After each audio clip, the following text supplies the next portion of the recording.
everybody, and welcome back to another episode of Cassie Elle Talks. I am doing my first two-parter that I've ever done and it is going to be with a game that has, it's kind of like it has two games in one, and it is called The Majority by Ninja Star Games. Now the reason it is kind of like a 2-in-1 deal is they have two games in here. They have The Majority 1, which is a multiplayer, plays up to 4 players. And then they have The Majority 2, which only plays 2 players. And the two games are not, like, the art's about the same, but the way that the game plays is very different. So what I decided to do is for The Majority, I'm going to do 2 videos. This video, which is going to be about just The Majority, which is the multiplayer version. And then next time I'm going to do The Majority 2, which is the 2 players. So here we go with The Majority 1 by Ninja Star Games. Alright everybody, here is The Majority. This is the first game that is multiplayer, and it is 3 to 4 players, but the rules are a little different for the 3-player and the 4-player. So what I'm going to do today is show you first how to do the 4-player game, and then the few variations that happen when you switch it up to a 3-player game. Alright, so in The Majority, the way you play with 4-player game is you are on a team. These 2 players that sit across from each other are on one team, and these 2 players that are sitting across from each other are on one team. At the beginning of the game, everybody is dealt 6 cards, and you start the game by drafting your hand. For those of you that don't know what drafting is, it's when you have a hand in front of you, you look at your hand, you only pick 1 card to keep, you get to keep it, then you get to take the rest of that hand and pass it to the guy next to you. And then he's doing the same thing with his card, so he just picked 1 and then passed the rest to this person, and so on until everybody's passed, and then you pick the next one. You put it in your hand, and so you keep going until everybody has picked enough cards and they have their hand in front of them. So let's say we've done that already and all of our players have their hands in front of them. We're ready to start the next phase of the game. The next phase of the game is, I want to show you a little bit about the cards here before we get into it. So here is the number 3 card. There we go. So I want to tell you a little bit about the card. Whenever I mention power, when I'm going through the explanation of the game, I'm referring to this number here in the corner. The power of this card is 3. And whenever I'm going over the color of the card, it is obviously going to be the color of the face of the card. This is the yellow. There are going to be 3 colors, red, blue, and yellow. Here's the color blue, and there's a red one for you. And then the last thing is the special ability. The 3 here, the special ability is this icon here. I'm not going to tell you exactly what all of them are at this moment. I'll explain that a little later, but I just wanted you to understand what all the parts of the card mean. So now that we are at the beginning of the game, I'm going to explain to you what the goal of the game is. You and your teammate are trying to get the most points in the game, and the points are represented in the game with these really cool tokens. Take a look at these. Getting back to the way you win the game, the way you win the game is you and your partner are trying to accumulate the most points. And the way you get points is by having played the most amount of cards of a color that has the most number of power. I'll explain all of that here a little bit later, but I just wanted you to know how you win the game. And let's go ahead and get started. Now that we have done the draft part, you have your hand, you pick a card, and then you pass the rest. You are going to, you and your partner, look at your hand, and then you're going to pick a card and pass it to your partner. I take this card, pass it to this person.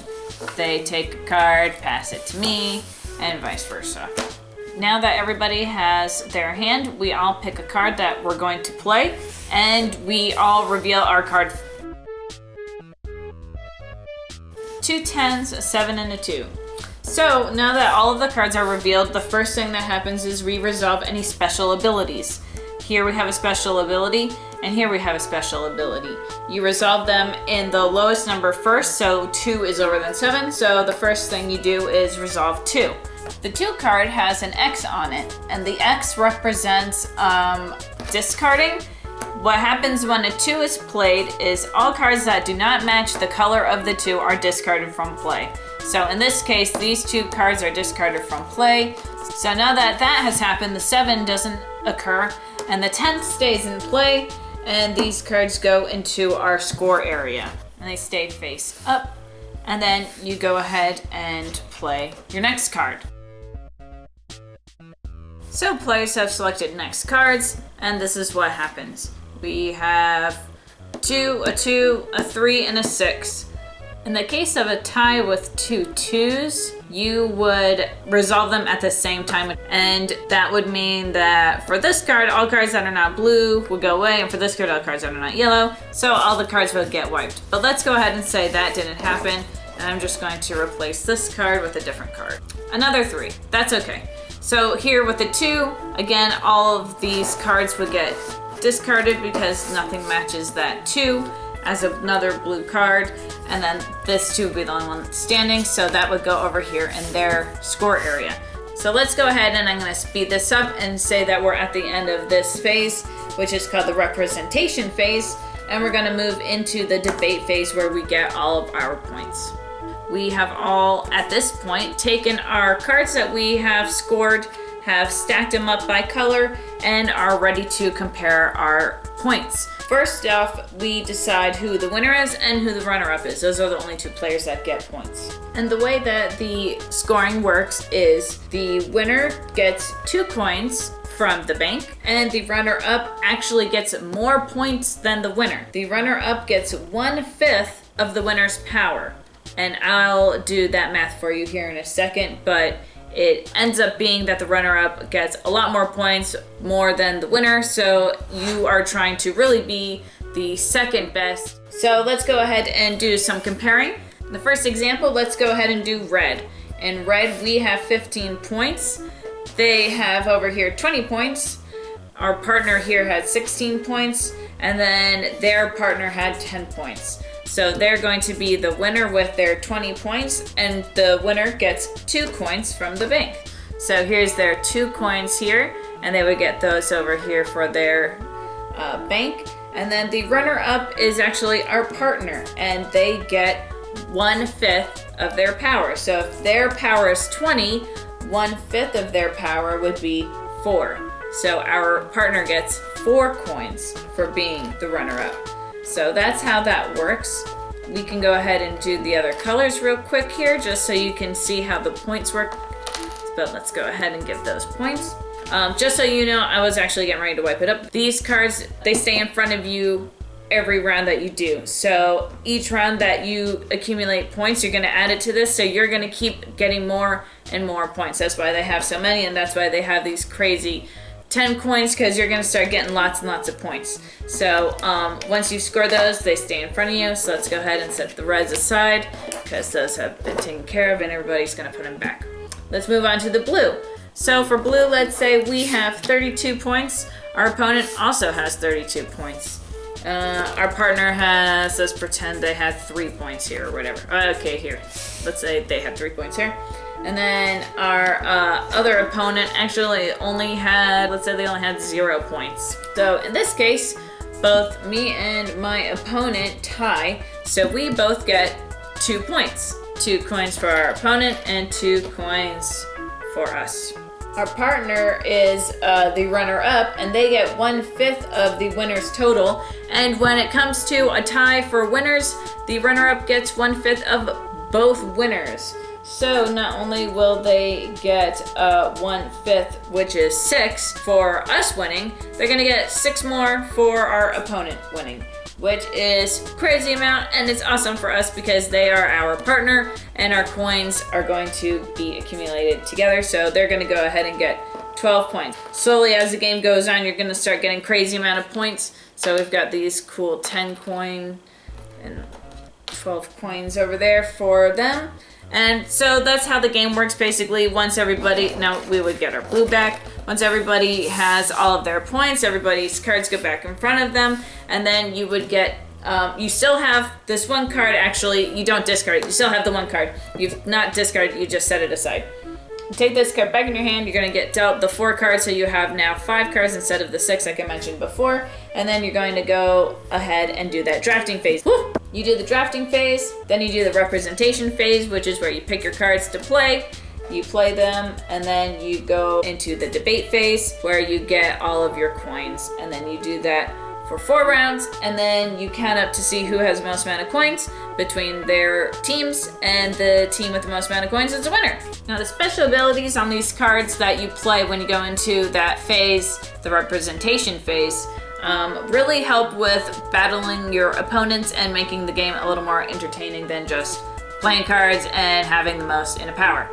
For example, the 0 is called the bribery card, and the way the bribery card is used in the representation phase is it steals all the cards that were played this turn that match the color of this card. And the stolen cards are added into that player's score area. But if there are 2 zeros played on the same round, then none of them work and they don't take effect. This is the number 2 assassination card, and the way the assassination card is going to work is it, like we kind of explained a little bit already, you discard all cards played this turn that has a different color than this card. So for example, if someone played this 2, any card that is not blue would be discarded from that set of cards played. This is the number 3. It is the spy card. The way the spy card works is if you play the spy card, you receive this cool little spy marker. This little yellow guy here, he's like kind of like a little meatball here. If you get this little yellow guy, you have the spy marker. If you have the spy marker, then what happens is instead of everybody revealing their cards at the same time during the representation phase, you get to see cards one at a time. So starting with the player to your right, they play their card first, then you play your card second, then they play their card to your left third, and then your partner plays their card last. So really it helps your partner more than it helps you, but you still get points at the end of the game for helping your partner out, basically. So that's how it's more of a teammate kind of effort card than it is a personal help card. This is the number 7, and it is the betrayal card. The way that the betrayal card works is you don't add it to your score area, you add it to the score area to the player to your right. So if someone is trying to get second majority and not the majority to be the winner, and they want to be the runner-up, and you play this card, you can really screw them up by adding 7 points to their total power and kind of giving them a little more points than they had intended on getting. So that's basically it for the 4-player game. And the rules for the 3-player game don't really change too much. There's only a couple of variations. First thing is you remove one of the 0, 3, 5, 6, 9, and 10 card of each color from the game. So it kind of makes the deck a little smaller. And then the game is played as an individual instead of as a team. So you're still trying to be second majority because you're going to get the 1/5 points. But instead of having the person across from you being on your team, you're going to be, it's an all-out kind of thing where you're just getting points for yourself. There's a couple of other rules that have to do with what happens when there's a tie in a 3-player game.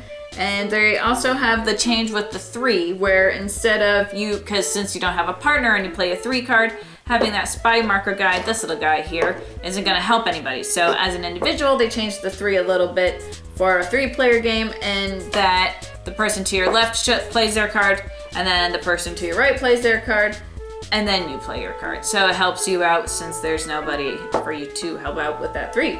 And that is the majority. It's a game that you probably need to play a couple of rounds for you to get. Since this was a little bit of a quick explanation, I can understand if it was kind of confusing, but it's really easy.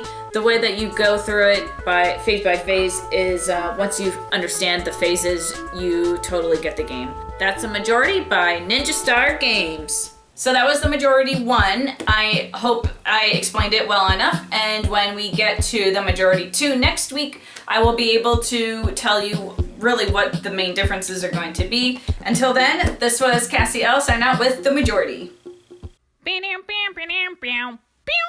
That's Waffle Boat.